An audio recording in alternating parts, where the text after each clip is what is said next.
Okay, thank you. Well, we reached the 6th of 9 presentations for our season 2 of our 19th Century Baseball Speaker Series, and I appreciate you all tuning in.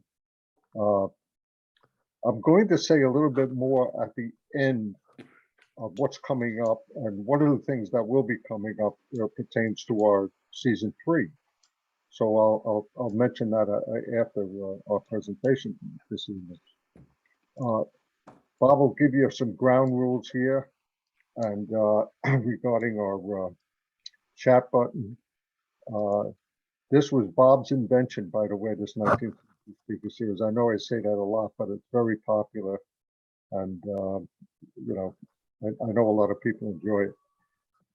So Bob, let me turn it over to you, and you can give me some of the ground rules and the okay.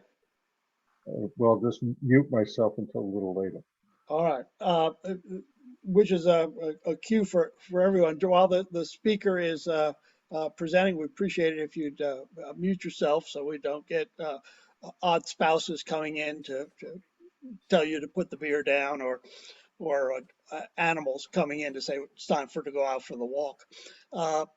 Also, if you want to ask questions or make comments, please use the chat button at the bottom of the screen. If you just click on that off to the right, a small window will open and you can type in your comments. Because the speaker can't see your comments during the presentation, and at the end of the presentation, we will direct those questions to Monica.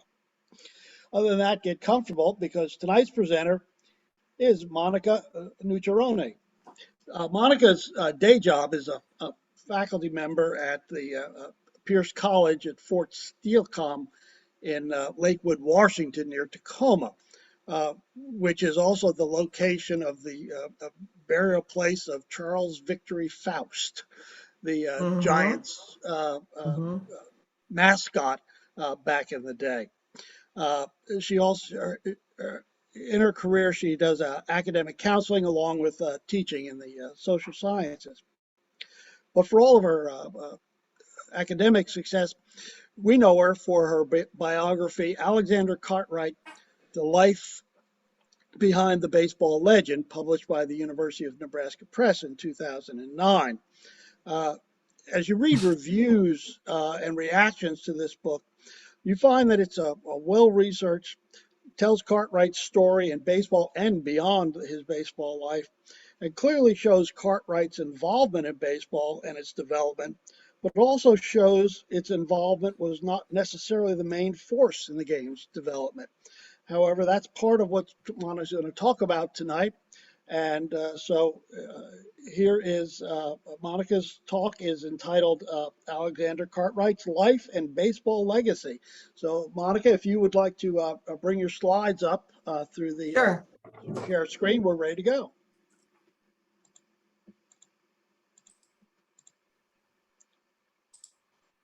Can you see that okay? It's not on the screen. Oh, do I have to probably share my screen? Hang on a second. Yeah, you got to hit the share screen button at the bottom. Oh, okay. I know. Got it. I got it. Okay. Go to full screen, and there you are, ready to go. Okay, cool. All right. Well, thank you, everybody. And thank you for inviting me to give this talk tonight. My research took me to various locations around the country: New York City, Independence, Missouri, where the gold rush launch point was beginning, Honolulu, Hawaii, and a few other different connections across the country. Compiling this research also took a great deal of networking with others, especially from those from the Society of American Baseball Research, of course, the New York Public Library, the Oregon California Trails Association, Hawaii State Archives, and the Hawaiian Historical Society. I kept discovering so many intriguing bits of information that I kept up my treasure hunt for as long as possible. And I still found stuff after the book was published. I started off actually writing historical fiction, but then I realized that this man already had too many mythic things said about him that I didn't want to add more. So I changed direction and began writing what it has become today, a two-part book with one part describing his entire life from birth to death and the historical events that took place in his lifetime, which there are many, and part two that dissects most of the claims to fame regarding his baseball legacy to shed light on truths and myths. And I'm to control the buttons, right? Yes. Okay, cool. Okay. So Baseball Hall of Fame plaque. Lots of controversy around this. Alexander Cartwright was inducted into the National Baseball Hall of Fame in 1938 in a pioneers category for the Veterans Committee ballot. The plaque lists 3 rules of the game attributed to Cartwright: set bases 90 feet apart, establish 9 innings as game, and 9 players as team. But where did the wording on the plaque come from? Well, on May 25th, 1938, Cartwright's adult grandson, Bruce Cartwright Jr., wrote to John Hamilton, the Honolulu city manager, and asked Hamilton to write to Alexander Cleland, who was then the executive secretary of the Hall of Fame, in support of his grandfather. SABR. Bruce listed the facts that Hamilton was meant to cite, and some of the wording in this letter would end up on the grandfather's induction plaque. In that letter, Bruce wrote, he laid out the first baseball diamond with permanent non-movable bases 90 feet apart on which they played. He organized the first baseball team, limiting the number to 9 players so that they could cover the baseball diamond that he had invented. That Alexander Joy Cartwright Jr. started from New York City, his home, to California on March 1st, 1849, and arrived in California in July 1849. That along his route, he introduced the new game, baseball, all the way to California. This is referred to in his letter of April 6, 1865 to Charles DeBorst, an original Knickerbocker. That letter, the letter that Bruce Jr. wrote to the Honolulu city manager, is on the next slide. So as you can see here, Bruce Cartwright Jr. wrote it to the manager of Honolulu Chamber of Commerce, and he cited the information here, 90 feet apart for the bases, limiting the number up to 9 players. But note that what I wrote in the, note what I circled in red up there. That is from the Alexander Cleland archives that are in the Hall of Fame Research Library. Alexander Cleland served as the first executive secretary of the Hall of Fame from 1935 through his retirement in 1941.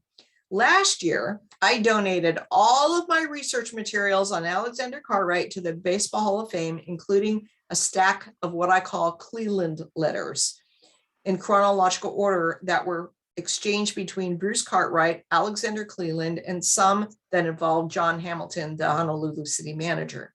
Some of the Cleland letters that I donated were copies from the original HOF files, and some were copies that I received from the Cartwright family that the HOF did not have. So I put them all in chronological order, and I feel like they were hidden away in the Alexander Cleland files, not in the Cartwright files. So I made sure that the whole stack of them in the chronological order would be in the Cartwright files now, because I feel like they highlight the importance of how Cartwright got inducted into the Baseball Hall of Fame in the first place. But let's go to the beginning. So you'll see here a picture of the 27th Street Depot, also known as the Harlem Railroad Depot. This was mentioned in Charles Peverelli's book, 1866 book, American Pastime. And Duncan Curry talked about the fact that Cartwright and others were assembling on this plot of land to play baseball. And it was the spring of 1845. Mr. Alex Cartwright, who had become an enthusiast in the game, one day upon the field proposed a regular organization promising to obtain several recruits. So at a preliminary meeting, it was suggested that as it was apparent they would soon be driven from the Murray Hill area, which is what this used to be called. Well, it is, but it's obviously different buildings on this corner now. That they would be moving on to New Jersey. All right, so Elysian Fields. Knickerbocker Baseball Club of New York at Elysian Fields, Hoboken, New Jersey. So you can see in this picture, Manhattan Island and across the river, Elysian Fields and the ball grounds there. In New Jersey, Elysian Fields bordered the Hudson River, and in the 1820s, it had developed into a prosperous pleasure resort by its owner, Colonel John Stevens. Together, Stevens and his sons, who inherited Elysian Fields after Stevens' death in 1838, landscaped the sloped, wooded area into an attractive countryside, complete with meadows, walking paths, shaded with lush foliage, and an area where refreshments were served. The Stevens family made quite a profit. And after 1845, they added renting large playing fields for ball games at $75 per year. Three or four ball grounds were laid out by the Stevens family for ball playing. After their games, the ball players retreated to McCarty's Hotel to dine with one another.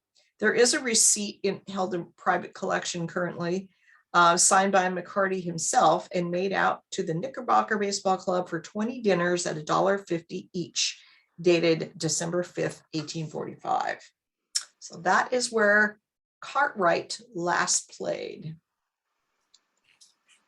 But there is in existence a pamphlet of the 1848 bylaws and rules.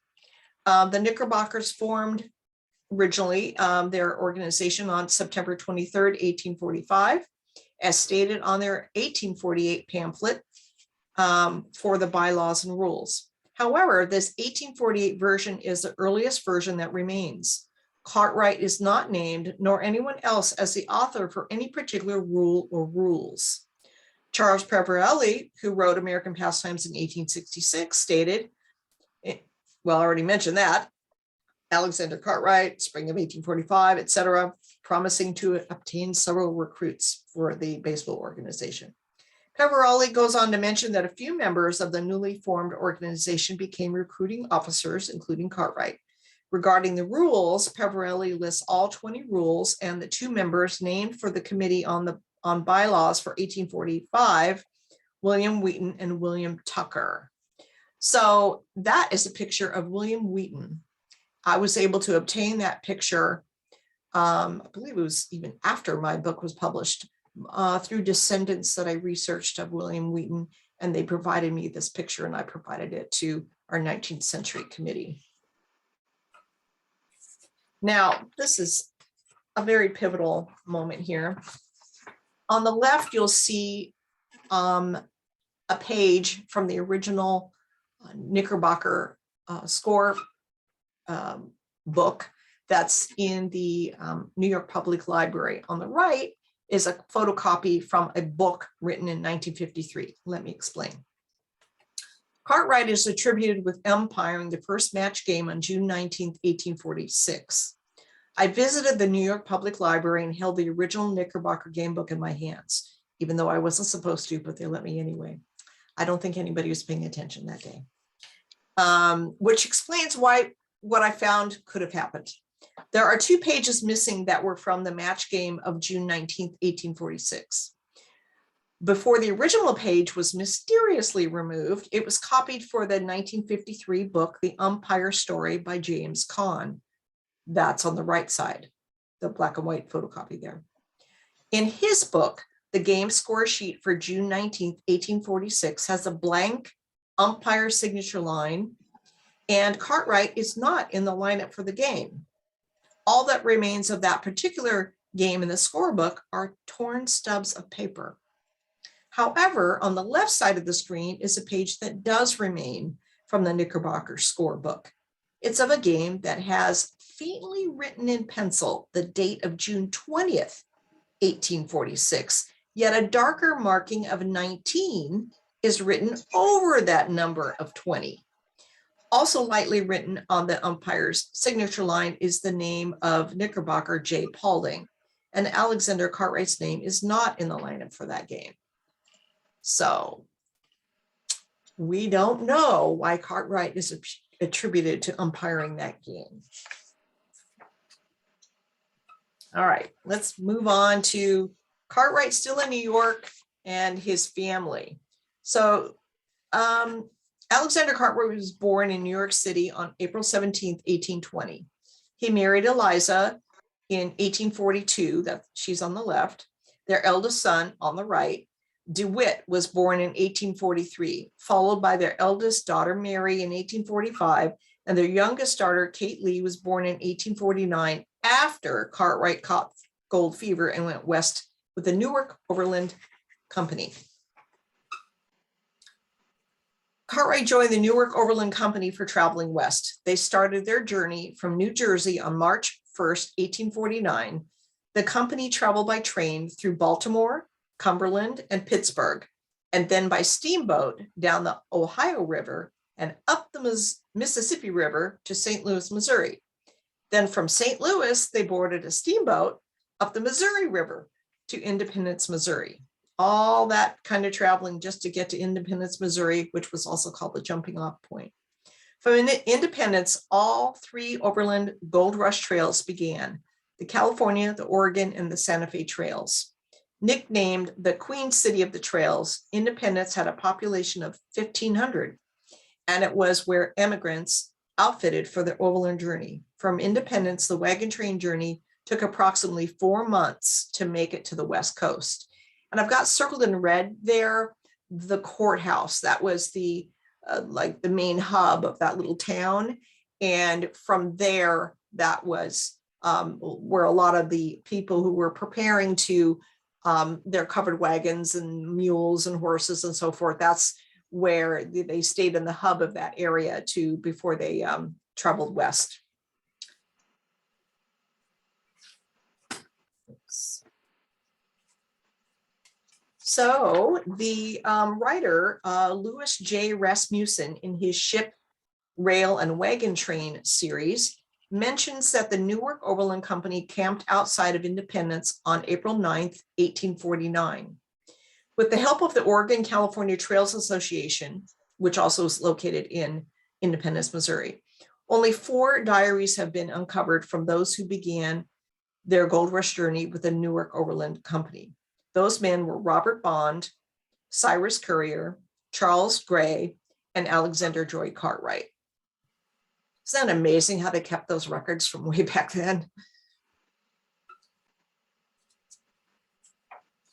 Piecing together dates from their diaries and from accounts reported in the Newark Daily Advertiser newspaper, a timeline of their travels can be determined. When traveling by steamboat on the Mississippi and Missouri rivers, the company apparently was not always together on the same boat. Bond's diary has him landing in Independence, Missouri on March 29th, while Currier arrives on April 4th. Cartwright and Gray's diary entries don't begin until the actual journey west from Independence launches. So unfortunately, they didn't write about their travels to Independence. Charles Glass Gray and Cyrus Currier wrote somewhat detailed diaries. However, early on, the Newark Overland Company split into 2 separate parties. Currier, and most likely Cartwright, split from Gray and Bond. Robert Bond died partway through the journey, but left behind a short diary.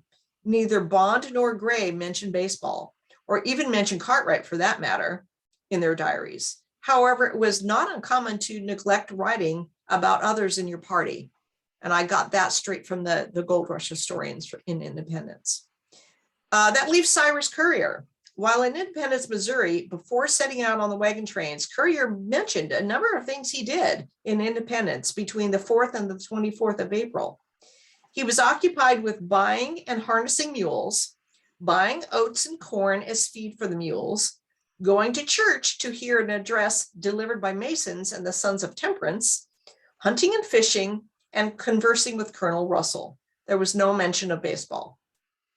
In trying to make sure that I covered all my bases, no pun intended, the last possible avenue to pursue was to search for records of the military and trading posts along the trail where the overlanders stopped. Perhaps there might be some record of Cartwright teaching the game of baseball at those posts. I inquired about these records from the Gold Rush historians whom I met and found out that many records did not survive or were not detailed. The military posts at that time were not comparable by today's standards. They were very small, primitive, and basically used as post offices.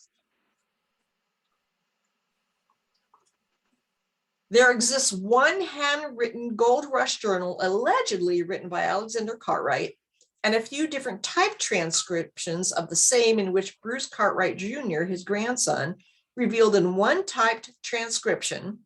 The original diary was burned in 1893, which was a year after Cartwright died, and that he, meaning Bruce Jr., completed the narrative drawn from all available sources. What available sources?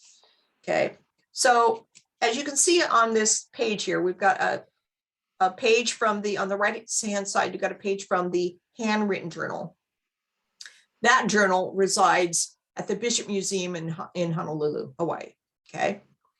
On the left side, I explained the difference between the handwritten and the typed transcription of the journal. Handwritten journal, left Independence and traveled to the boundary line, where we camped with Colonel Russell's company for over a week, and nothing of note occurring. Time passed in fixing wagon covers, stowing away property, etc., varied by hunting, fishing, and swimming. That is in the handwritten journal on the right. Now, the typed transcription of the journal, which was typed up by his grandson, during the past week, we have passed the time in fixing the wagon covers, stowing away property, etc., varied by hunting and fishing, swimming, and playing baseball. I have the ball and book of rules with me that we use back home. The handwriting of this journal was analyzed by certified document examiner Reed Hayes of Honolulu. After comparing several known handwriting samples of Alexander Cartwright Jr. to the handwriting of the Bishop Museum Journal, Reed Hayes determined that Cartwright did not author the journal.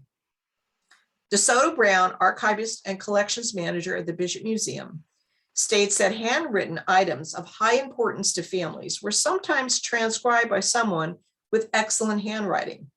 Scribes were sometimes hired in 19th century Honolulu to transcribe important documents. Even if this were the case for the alleged Cartwright Gold Rush Journal, why would anything to do with baseball be left out if it was in the original writings?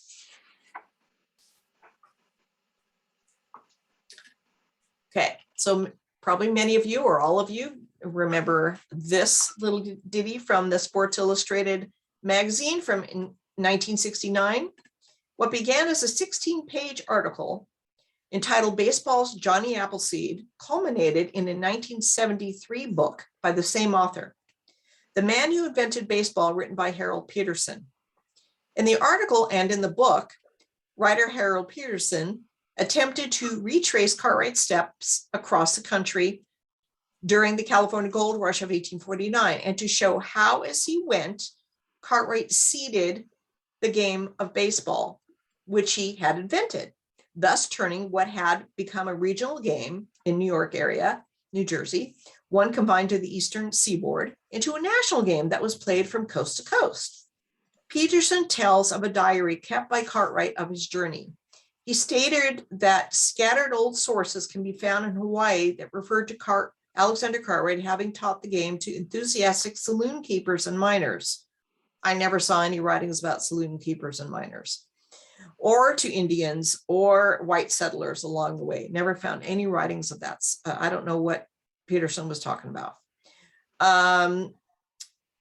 Unfortunately, Peterson did not cite his sources, which was problematic for me. Further, the primary source Peterson used for Cartwright's journey, his diary, is apparently not original, as I just explained. And the transcribed versions that exist conflict with each other. They do, because there's a few of them and they all kind of conflict in different ways. They conflict precisely over the entries concerning baseball. Once again, another major piece of Cartwright's baseball legacy seems to rely mainly on ambiguous original sources and the second-hand remembrances of others. In describing the research for his article, Peterson mentioned a very enlightening incident. He says that one of Cartwright's sons, Bruce Cartwright Sr., burned Cartwright's original Gold Rush diary because it contained information potentially damaging to prominent people in California and Hawaii. Knowing what we do now about Cartwright's involvement in the Hawaiian annexation movement, which I can go further about that in a few minutes, is tantalizing to consider that this was the focus of Bruce's concern after his father's death. Of course, we'll never know what happened for sure, but for Bruce Sr. to consider burning some of his father's papers, the information in them likely involved various serious matters of character or politics concerning people who had perhaps grown to national importance, especially in late 19th century Hawaii. However, Peterson added, Cartwright's other son, Alexander III, copied parts of the Gold Rush diary that he considered of historical interest, before burning the original notes. But more unfortunate still, Peterson declared, few of these concerned baseball, despite the fact that Alexander III was a lover of the game. You can see why it took me a long time to research this book. Okay. Cartwright's words from an article printed after his death. Shortly after my arrival in California, I was attacked by dysentery and was advised by my friend Charles Robinson, who had previously lived in Honolulu, to go to the Hawaiian Islands, of which he gave a glowing account. I decided to follow his advice, intending to proceed to China as soon as I had regained my health, and from there secure a passage to New York. Cartwright arrived in Honolulu from San Francisco on August 30th, 1849, aboard the brig Pacific. More is documented about Cartwright's involvement in Hawaii's commerce, social, and political dealings than anything regarding his baseball legacy. Now, on a interesting side note here, just to throw this in for some color, on the left-hand side is a picture of Matt Matisse. He is the great-grandson of Alexander III, also nicknamed Allie. And that's Allie Cartwright's picture in the black and white there in the red rectangle. Matt is a great-grandson of Alexander III and Princess Teresa La'anui. So Alexander Cartwright III, first wife, was Princess Teresa, a Hawaiian princess. Matt is a descendant of those two individuals. Very interesting, I think. So Matt, but here's the other interesting thing. Matt works as the executive director of the King Kamehameha V Judiciary History Center, the building that's shown is in this picture with the Kamehameha statue in front there. Matt's office is in the very spot where the building cornerstone rests, where it was discovered in 2005 that a time capsule was buried during a Masonic cornerstone ceremony in 1872. Alexander Cartwright helped lay that cornerstone, and Matt's office is literally in that corner of the building. Okay, now back to baseball. All right, so C.P. Gatto, in his 1941 book, Japanese Baseballdom of Hawaii, researched that Charles Wilson, father of Honolulu postmaster, was taught baseball as a boy by Cartwright behind a courthouse, along with other youngsters. In the bottom right is the courthouse, and you can see the horse and buggy there. So in that era or beforehand, supposedly Cartwright taught children the game of baseball behind that courthouse. At least we have one account of somebody saying that. Most of Gatto's book was in Japanese about Japanese players, but a small section was published in English about early baseball in Hawaii. Gatto was working on his book during the time of the development and the grand opening of the Baseball Hall of Fame. Much of his research came from the archives of Punahou School in Honolulu, where Cartwright's son played the game. Other than this account of Charles Wilson when he was a boy, Gatto did not have much of anything else as far as documentation regarding Cartwright is concerned. He quotes the famous DeBose letter as well in this English section. Other baseball information in this section discusses games played at Punahou School in the late 1800s, and even when King Kalakaua first witnessed a game at Makiki, now Cartwright Field, The first inter-island game was played in October 1883. Later in 1890, Lauren Thurston, who I'll tell you about in a few minutes, Lauren Thurston chartered the Hawaiian Baseball Association. At age 70, Cartwright may not have been in the thick of it all, but he actively participated by owning 5 shares of capital stock in the Hawaiian Baseball Association. 3 years later, Lauren Thurston would overthrow the Hawaiian monarchy. Now, along with Lauren Thurston was Sanford Dole, not to be confused with Dole pineapple, okay? So the Hawaiian monarchy ended in January 1893, and the provisional government led by Sanford Dole became established. Lauren Thurston and Sanford Dole overthrew the monarchy. Okay. And they were missionary descendants, by the way. President McKinley appointed Dole to become the first territorial governor after U.S. annexation of Hawaii had been procured. During the years when Alexander Cartwright was alive, he and Sanford Dole ran in the same social and political circles and knew each other well. On a day in 1923 at Cartwright's gravesite, Dole briefly sketched the career of Alexander Cartwright. And you can see here on that date, Herb Hunter with his American All-Stars stopped in Honolulu on a tour of the Orient in 1923. They paid tribute to Alexander Cartwright at his gravesite while Sanford B. Dole spoke about his memory of Cartwright. Dole went on to describe how Cartwright went west with the gold rush of 1849, spreading the game as he went along until he came to Hawaii. I remember him well, a great big broad-shouldered man who had no trouble in quelling a riot single-handed one day on the docks here. Of course, his playing days were over when he came to Hawaii, but I recall him many times being called on to settle disputes. Dole went on to point out that it was Cartwright's work that influenced baseball to become a national game rather than being confined and remaining provincial to the eastern seaboard. I have often pondered this testimony from Sanford Dole. Of course, Dole was not present in New York, and he could have heard these things from Cartwright's sons or grandsons, but since he was a peer of Cartwright himself during Cartwright's lifetime, he likely heard these things directly from Cartwright himself. But since Dole and Cartwright had a bit of suspicious nature to them, as more is told in my book, Cartwright was once attacked in print as being an unscrupulous merchant, and Dole befriended the royal monarchs, but then overthrew their government. It makes me wonder how much exaggeration may have been going on by Cartwright himself about his baseball accomplishments. Just speculation on my part. All right, now back to Cartwright and what he did do in Hawaii. Cartwright became Honolulu's first official fire chief. According to the Hawaiian Gazette, Engine Company No. 1 existed before 1850.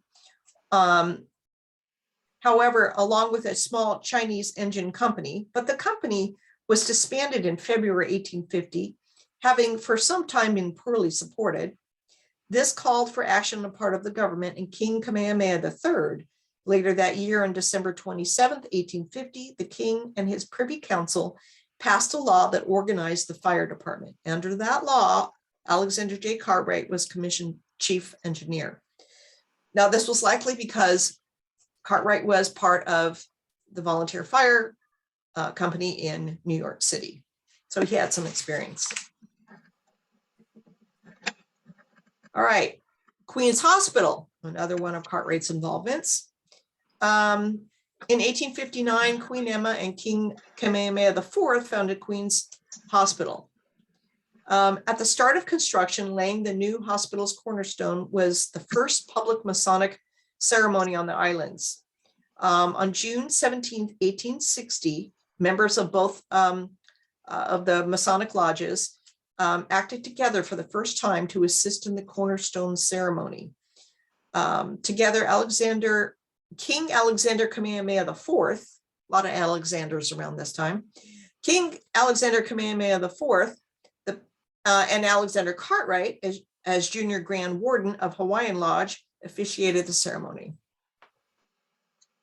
That is not in existence today, that building. Now, Cartwright had three children that were born in New York, and they all died young. They all died in Honolulu young. But there were two more children born in Honolulu, and they lived long lives and had children of their own. So this is Bruce Cartwright Sr. on the left and Alexander Cartwright III on the right, also known as Allie.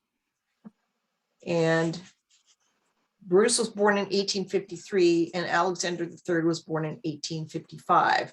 Now, these two Cartwright sons attended Punahou School, as did the other children until they died young in their early 20s.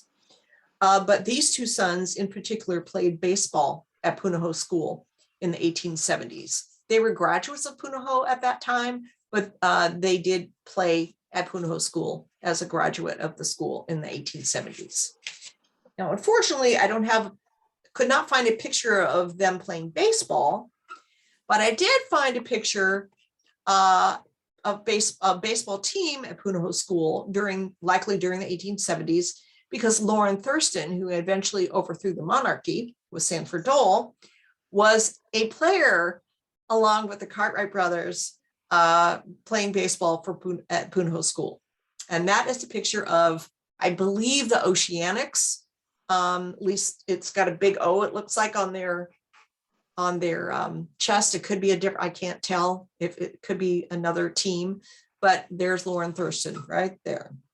Now, what's interesting about baseball beginning in Hawaii, the school's first principal in Punahou School in 1841, which is before the gold rush, Daniel Dole was an enthusiast of bat and ball games, and the school later became significant to the playing of baseball in Honolulu and Hawaii. And in the fall term of 1866, Punahou School established its first Punahou School Baseball Club.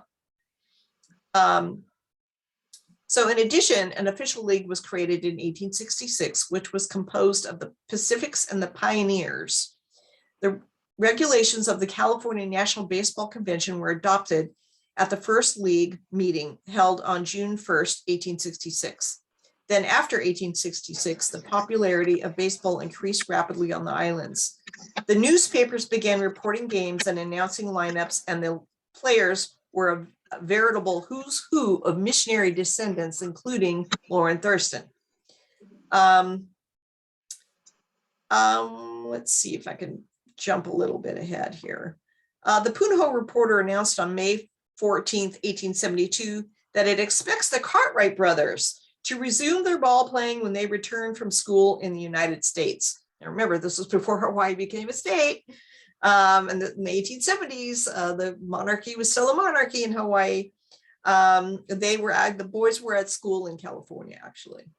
The team they played for, get this, the Whangdoodle Baseball Club. The Cartwright brothers played for the Whangdoodle Baseball Club, composed of Punahou students and graduates. Other baseball clubs formed over the years included the Wide Awakes, the Oceanics, the Mariners, and the Kakiaks.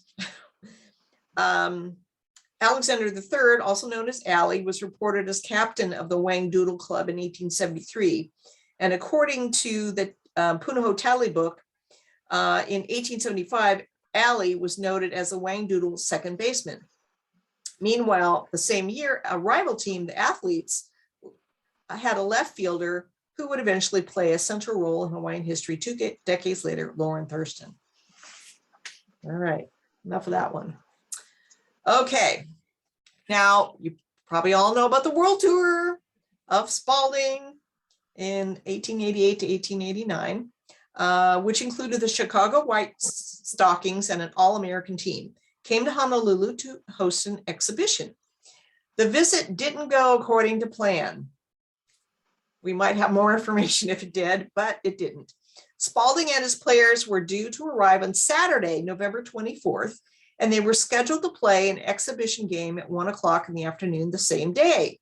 Unfortunately, their ship was delayed and didn't arrive until the next morning, Sunday morning at 5:30 a.m.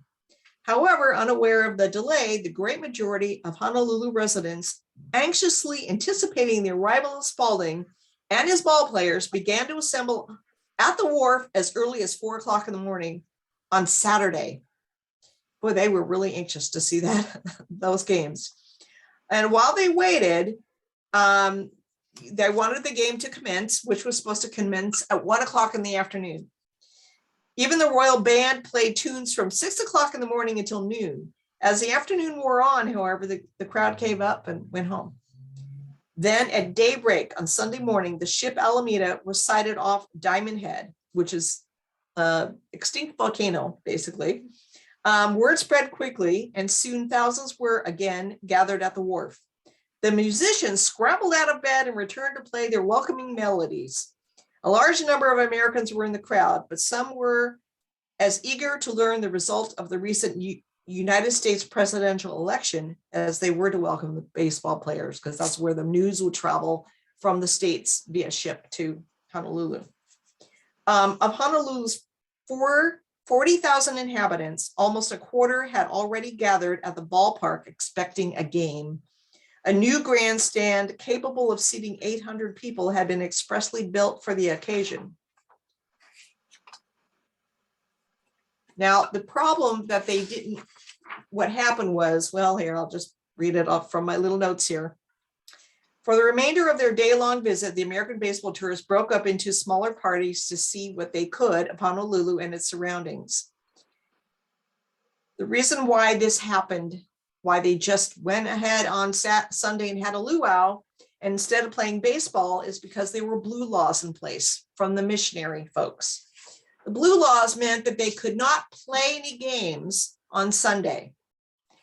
There was a petition that circled with several people's names, and I've tried to find the petition.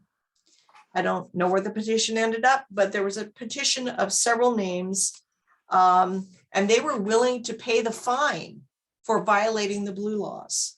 But Spalding talked to the leaders of the time, and even King Kalakaua, who was the king at the time, loved baseball, and he would have gladly loved to see the missionaries, forfeit their blue law for the day and let the guys play baseball. But the king was overruled by the missionary descendants who were in charge, and they said, nope. And so no baseball was played, but they did have a luau that was allowed. For the remainder of their day-long visit, the American baseball tourists broke up into smaller parties to see what they could of Honolulu and its surroundings. Many community members personally escorted them around. Cartwright is not mentioned. Later that evening, they came together on the grounds of Queen Kapiolani's private retreat to participate in a native feast provided by King Kalakaua. In addition to the out-of-town guests, a large number of Honolulu folks attended. There was a quintet club that furnished vocal music. You'll see them, I think they're, oh, here we go. See right there? So there's some people playing music there and probably singing. The king sat at the center of the long table with Spalding's mother beside him on the right and Attorney General C.W. Ashford on his left. Before sitting down, Mr. Spalding proposed a toast to the king and his loyal subjects. Afterward, one of the ball players wrote in his diary about the feast, "Behind us, native girls armed with long palm leaf fans guarded us from the myriads of mosquitoes and insects which kept continually hovering about." And you can see those little feathered things that were being floated about by the natives to keep the mosquitoes away. But no baseball. Okay, fast forward. In the 1930s, Cartwright's grandson, Bruce Cartwright Jr., began a letter writing campaign for his grandfather to receive recognition by the Baseball Hall of Fame. His main proof or documentation for his grandfather's involvement with the Knickerbockers or playing baseball on the Gold Rush trails and bringing the ball with him to Hawaii was not the diary, but a letter written by his grandfather to former fellow Knickerbocker Charles DeBost in 1865.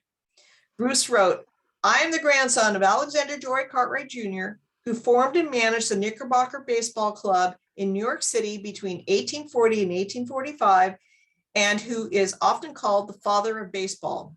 I enclose herewith a photostat of a letter written by my grandfather, which is the handwritten one on the right-hand side. And that's a picture of Charles DeBost that I also got from one of his descendants there.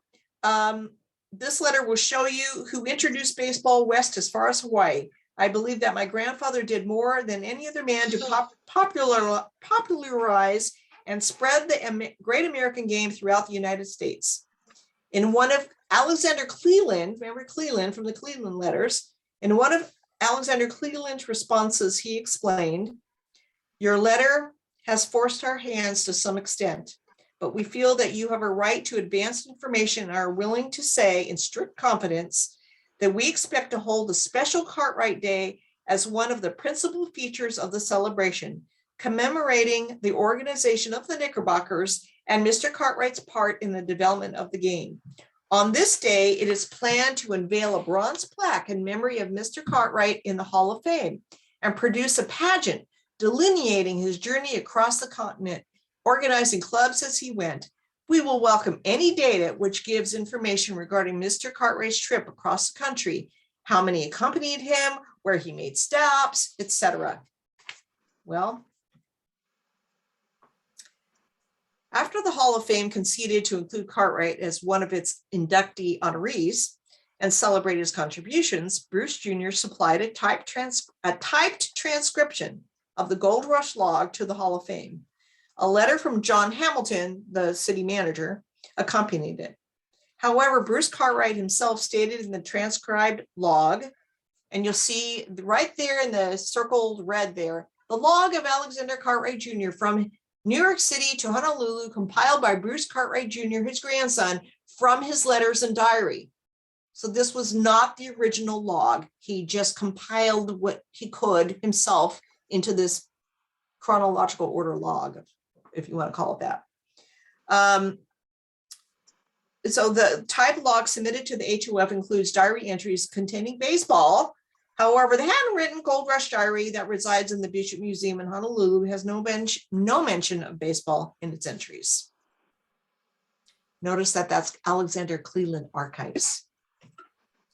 Now, this also sent me on a wild goose chase, and others as well that I connected with over the years of research. An article was published in the Glimmerglass newspaper on August 13th, 1938, that the authentic log of Cartwright's trip was received. However, the title of the article is misleading because it leads one to believe that the actual log of Alexander Cartwright from his Gold Rush journey was received by the museum. However, as shown in the previous slide, it was actually a typed transcription from his grandson, Bruce. Okay, so we know that Cartwright was inducted into the Hall of Fame in 1938, and there's his plaque.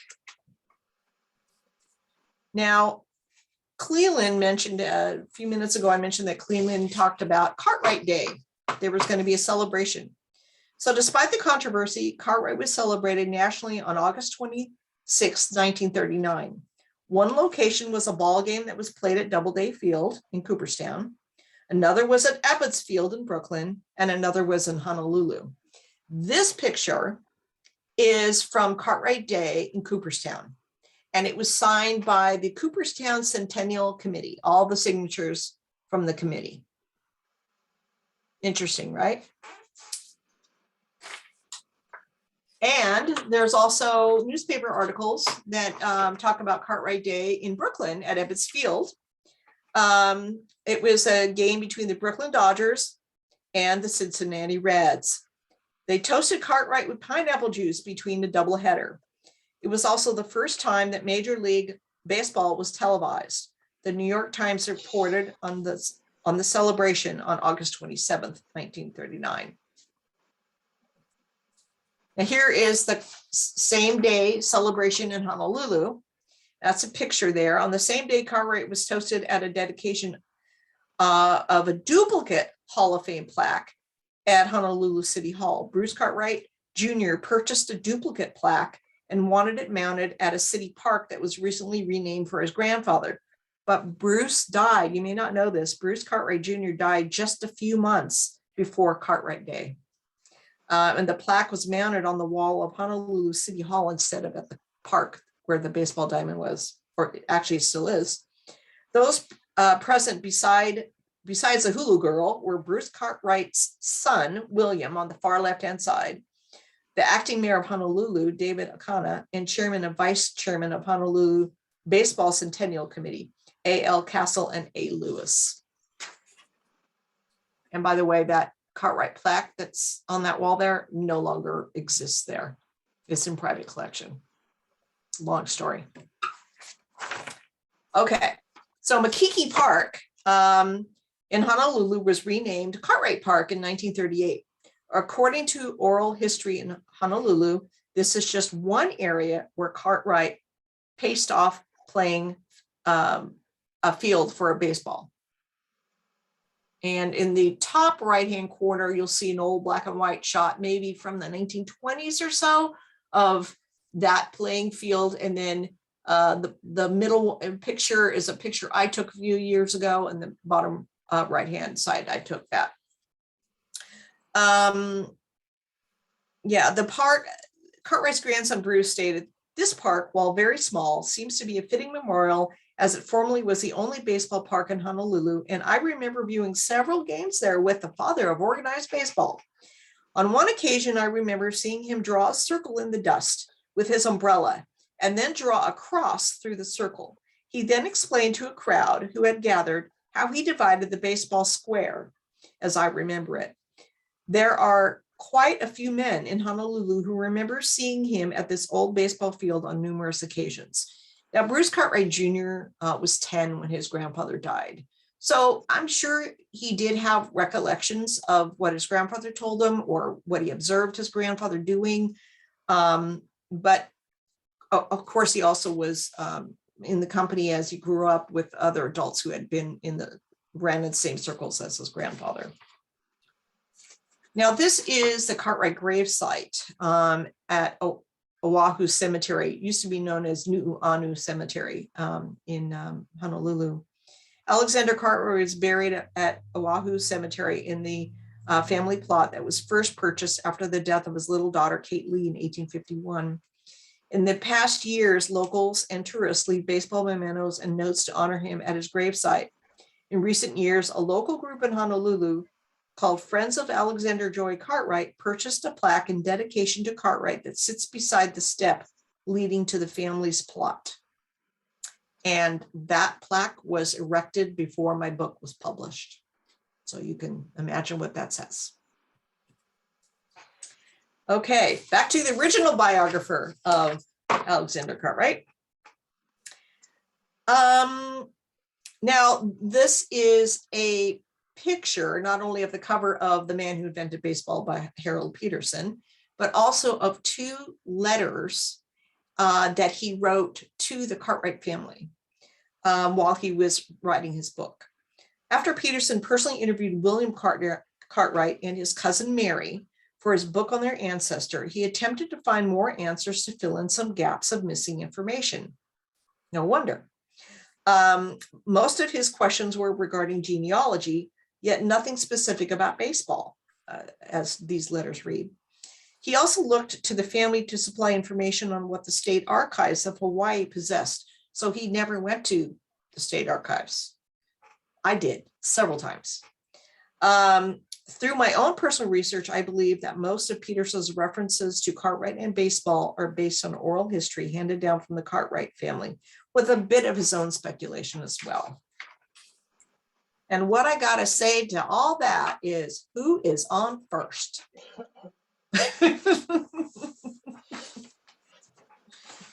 Did I make it in time?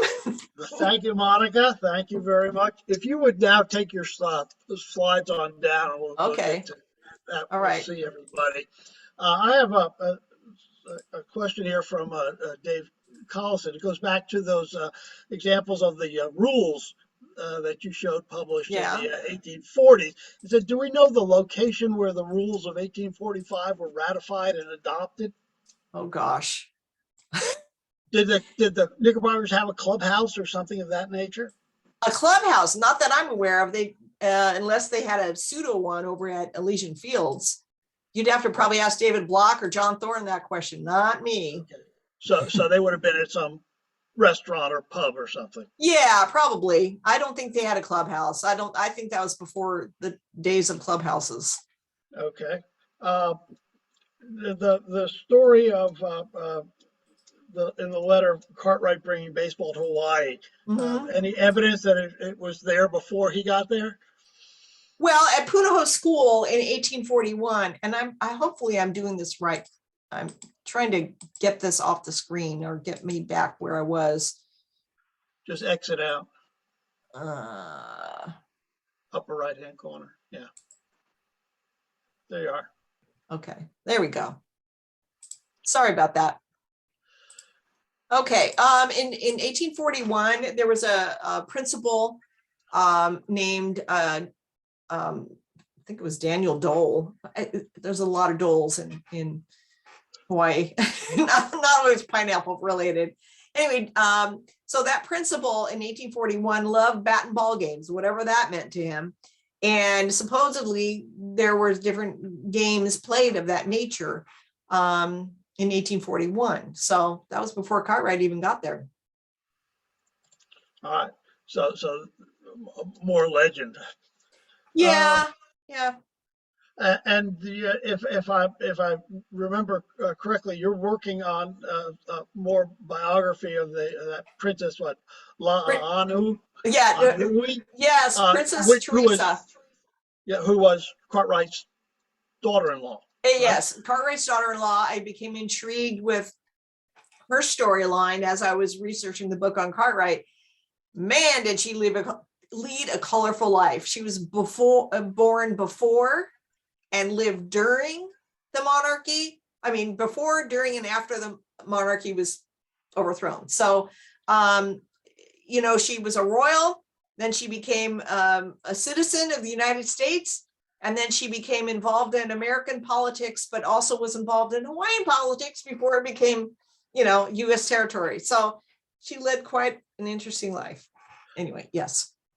Andy McHugh asked, when the Hunter All-Stars arrived in Hawaii in the early 1920s, Right. The idea of Cartwright as a founder seemed to be fairly well established. How had that happened? How might that have happened? Well, in the 1920s, there were still, the Spalding information was out there, and a lot of newspaper reports too in the early 1900s. I can't recall some of the names of those reporters at the moment. Some of you might be able to recall some of those names, but even though the Hall of Fame was, 1938 was when he was inducted, a lot of research had been already published early on in the early 1900s. So by the 1920s, if you're following any kind of baseball writings, over the previous 2 decades, some of that would be known. But then again, it's hard to know because all those people who really knew are dead. You can't interview them. So Dole, Sanford Dole. These guys ran in the same circles, him and Cartwright. So, it's hard to know. Okay. And then again, Cartwright could have embellished some things too. I don't know. or Bruce may have. Yeah. Robert Komorowski asked, did you find any evidence of ball and bat games spread by sailors or whaling ships in Hawaii? Or was that an element of your research? Oh, I did a lot of Hawaiian research for this book, more than I ever anticipated doing or thought I needed to do. Because Cartwright lived there for decades. I combed through over and over and over newspaper accounts and all kinds of newspapers that aren't even in publication anymore. They haven't been in publication for 100 years. I've even combed through those. And the Hawaiian Historical Society also has lots of really cool information. And I combed through all that I could, and no, nothing. Okay.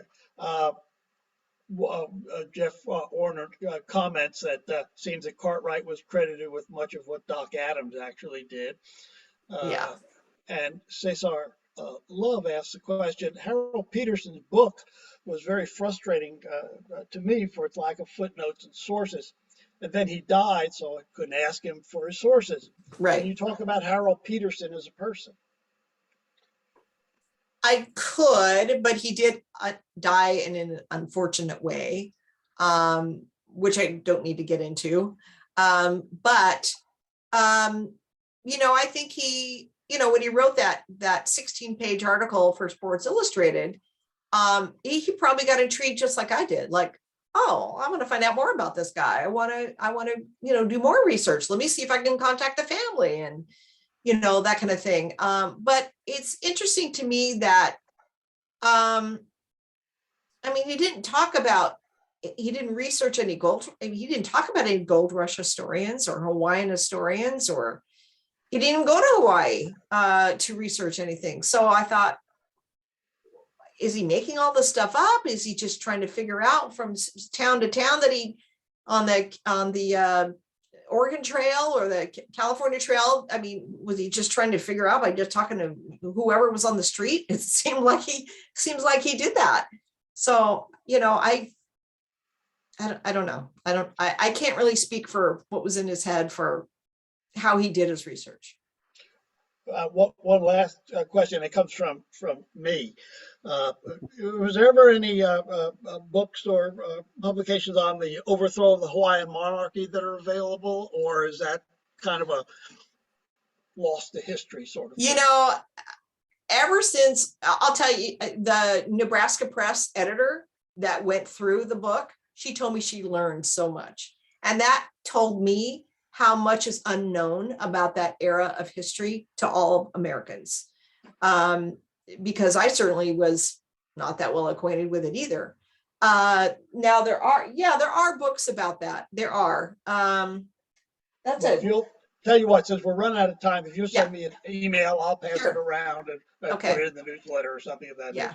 Monica, thank you very much for the very entertaining and very enlightened presentation. We do appreciate you sharing your research with us and taking the time to put together this talk and to participate with us. Thank you again. Well, thank you very much too.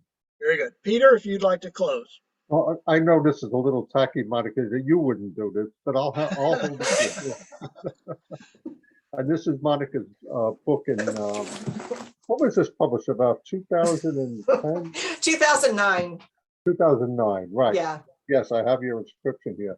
And Monica actually gave this presentation, or, it's moved along a little bit, with some new information. A little bit, yeah. Yeah, but she gave this wonderful presentation at a very early Fred. I think it was about maybe 2011, or maybe right around the time your book came out, or just. Yeah, that's true. Washington, D.C. is where I presented to a big crowd, and right, SABR. Yeah, that was a fun one. Yeah. But I ran out of time because I had so much more to say. This one at least gave me some time. It's a very long story, but I won't get into it. But I do have some Franciscan nuns that lived across the street from Oahu Cemetery. You're still saying prayers for Cartwright, so. Okay, that's interesting. Well, Bob and Peter, can I address one thing I see in the chat? Yeah, sure. Certainly. So Gary, you asked how I would characterize the descendants of Cartwright. I've given that a lot of thought over the years, and because I knew them personally too. And they did share a lot of research with me, or a lot of, information with me. I think, and I'm being as kind and as unbiased as possible here. I think anybody who's has a lineage that was told to them as they were growing up, that they're going to cling to that, especially if it's their family. And I think that there's, and yet we all know, especially in this these days of political, polarization, some people really cling to their beliefs, and, facts don't matter. So, and I'll give you a quick example. the Friends of Alexander Joy Cartwright, which is a club, so to speak, in Honolulu, they think my book is a bunch of lies. So, and they probably haven't even read it. Don't want to read it. So, I think people just believe what they want to believe, or believe what they were first told and cling to that. And especially if it's a family member, that's what I think. Probably true. Yeah. All right. Monica, I have a question. Sure. Mitch, yeah. In your opinion, how much do you truly believe is fact and how much do you truly believe is fiction? I guess it's really hard to say, but just your opinion, your take on it. How Okay, much so is real and how much you think is made up? okay, well, thank you for that question, because I have not been asked that question very often, and I have given that a lot of thought. I knew Fred Ivor Campbell before he died, and we compared Cartwright notes a number of times. And I also consulted with him on my research sometimes. And now John and Fred had a rivalry about Cartwright. Fred would say I gave Cartwright not enough credit, and John would say I gave Cartwright too much credit. I felt like I was in the middle. And I gave him enough credit. And from an unbiased, I tried to be as unbiased as I could. Just a researcher, just stating what I found, the documentation, etc. But I'm going to say it right here. I believe that there is a kernel of truth to Cartwright playing probably a little bit of baseball while he was in Independence, Missouri.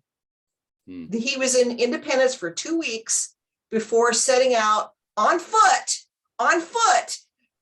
all those miles to California from Independence, Missouri.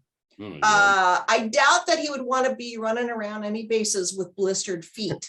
Okay, that's what I say. But while he was in Independence, there wasn't a whole lot to do except for fixing up their wagons and all that. And yeah, he could have played baseball a little bit there, but there's no evidence of it. So he kept walking. He never rode in the wagons. No, you know what? This is what I learned. They did not ride in the wagons because, one, it would be very bumpy in the wagons. They wouldn't be able to sit relaxing, in there. And all the wagons were for food, equipment, and things they were bringing with them from home. Oh, God. Yeah. Yeah, somebody else. It makes you wonder if they all survived the trip. A lot of people did die, and a lot of people were buried along the trails. Oh, my God. Yep. Is your book readily available, like in the Barnes and Nobles or whatever, or online or whatever? It's on Amazon. It's readily available on Amazon. Very interesting. The Barnes and Noble once in a while will have it, or you can order it through them. Yeah, better going to Amazon and ordering it that way. Yeah, that's probably the easiest. Okay, thank you so much for answering my question. Oh, sure, you're welcome. Thanks for asking. It was a very, very captivating and interesting story you told. Oh, I'm glad. You know what? I found it very interesting. PowerPoints, and what I did was I pulled slides from all my different PowerPoints, put them all in one for this presentation. You certainly did your homework. All right, Monica. Monica, thank you so much again. You're welcome. It's only gotten better. Thank you. I appreciate that. And it was good the first time. All right. I want to say, I just want to give some quick information here that you might want to pass along to anybody or consider it for yourself. And Len Levin is here, so that's kind of timely because our committee has undergone. We're coming up now to the point where we're going to get prepared for season 3 of the 19th Century Baseball Speaker Series. So near the end of this month, probably the last week of February, I'll be sending out, or Bob and I will be generating a call for abstracts for the presentations for next year. It's 9 presentations that run from September through May. It's a kind of an academic year. And it's that, what we do here Tuesday nights, first Tuesday of each month. So you just keep an eye out for that call for papers, for abstracts. And the second thing is around that same time, the last week in February or so, we'll be putting out a second call. And I know Len will be doing likewise with the Southern New England chapter of SABR. We're doing a conference, our symposium. That's actually the 6th in our series of city-specific or region-specific symposiums. We're going to be doing it up in Providence, Rhode Island, and which has a really rich 19th century baseball history. And we're going to be doing that symposium there with Len's chapter. And he'll be putting out a call for papers or abstracts rather for his committee members. And simultaneously, we'll be putting out a call for abstracts for 19th century committee members. And it's a 19th century symposium, interdisciplinary on baseball in Southern New England. So that's where we're at. And I want to thank everyone for joining us this evening. Next month, I think it's Dennis Thiessen, am I correct, Bob? Yes. And Dennis will be doing a presentation on a subject he's just written a book about a year ago on Tip O'Neill from the 1887 season particularly. All right, it's all great to see you all again. I wish we were in person, but this is next best thing, I guess. Mhm. And make sure if you're interested in signing up for the Fred, just a quick notice that unfortunately one of our presenters, Mark Sauter, had a back out because of some medical situation. And we were lucky enough to have Joanne Holbert come in to take that slot, a research presentation on the game of Wicket. And I think it's 1859, Joanne documented this game that was played in Connecticut. And it looks great. I saw some of these slides on it. So thank you, Joanne, for that. And Bob, thank you again for getting us rolling, and a fine job tonight. Good to see y'all. Hope to see y'all next month. Good. Be safe. All right, Good be night, well, everyone. everyone. So Good long, night. everyone. Bye-bye.